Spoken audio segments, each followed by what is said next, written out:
Alors, vous avez le maillot. Archipel, donc, c'est le titre de votre projet qui a été présenté. Je signale que ça sera toujours visible du public et de ceux qui ont la chance de passer à Nice cet été, juillet, août. Pourquoi est-ce intéressant d'abord, vous allez nous dire en quoi consiste ce projet, cette exposition immersive, mais pourquoi c'est intéressant de l'apprendre par ce biais artistique? Archipel, c'est effectivement le nom du pavillon qu'on a co-construit avec l'Agence française de développement et la Fondation Helix.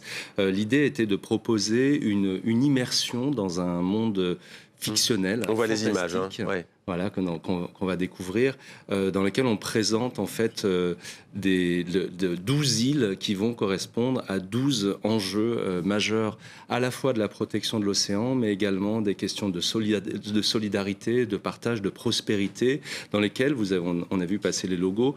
On a raconté aussi les actions et le quotidien de 14 organisations de la société civile, avec le département OSC de l'AFD. Et effectivement, la fiction, elle a cette puissance d'évocation. Elle permet de passer entre les mailles du filet fake-médiatique, en tout cas de cet environnement très toxique dans lequel les militants s'arrachent les cheveux, puisque pour une vérité scientifique, on va avoir 50 contre-vérités, y compris au plus haut niveau, sans citer personne.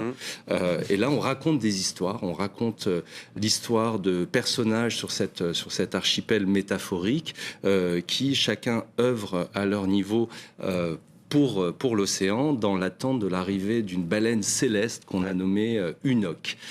Donc il y a toute une série de parcours pour les enfants. Il y a eu 50 événements sur le pavillon. Ça a été un grand succès. On est vraiment très très heureux de cette mobilisation. La baleine, comme on a appelé la zone verte de la société civile, n'a pas désempli. Ça a été très impressionnant.